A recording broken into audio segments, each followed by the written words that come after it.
ആദ്യത്തെ ചോദ്യം. പ്രകാശ വേഗത്തെ സ്വാധീനിക്കാനുള്ള ഒരു മാധ്യമത്തിൻ്റെ കഴിവാണ് ഡാഷ്. Options: A. പ്രകാശപ്രവേഗം, ബി.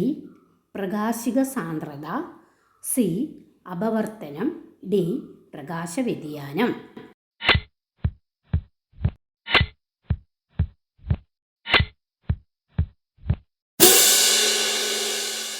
ഉത്തരം പ്രകാശിക സാന്ദ്രത.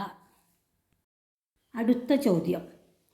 സുതാര്യ മാധ്യമത്തിൽ നിന്നും പ്രകാശിക സാന്ദ്രതയിൽ വ്യത്യാസമുള്ള മറ്റൊരു മാധ്യമത്തിലേക്ക് പ്രകാശം ചരിഞ്ഞു പതിക്കുമ്പോൾ മാധ്യമങ്ങളുടെ വിഭജനതലത്തിൽ വച്ചുണ്ടാകുന്ന വ്യതിയാനത്തെ ഡാഷ് എന്ന് പറയുന്നു. Options: A. പതനം, ബി. പ്രകാശിക സാന്ദ്രത, C. അപവർത്തനം, D. പ്രകാശപ്രവേഗം.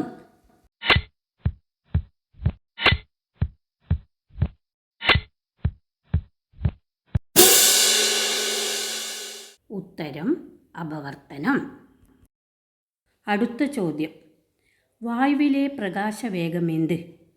Options: A. 1×10⁸ metre second, B. 2×10⁸ metre second, C. 3×10⁸ metre second, D. 4×10⁸ metre second.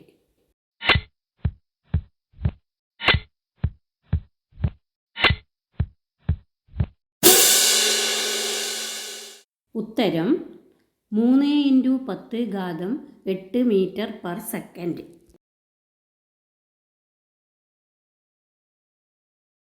വിവിധ മാധ്യമങ്ങളും അവയിലെ പ്രകാശവേഗതയും ടേബിളിൽ കൊടുത്തിരിക്കുന്നു. അത് നോക്കി പഠിക്കുക. നിങ്ങൾ ഇനിയും സബ്സ്ക്രൈബ് ചെയ്തില്ലെങ്കിൽ ചാനൽ സബ്സ്ക്രൈബ് ചെയ്യാൻ മറക്കരുത്.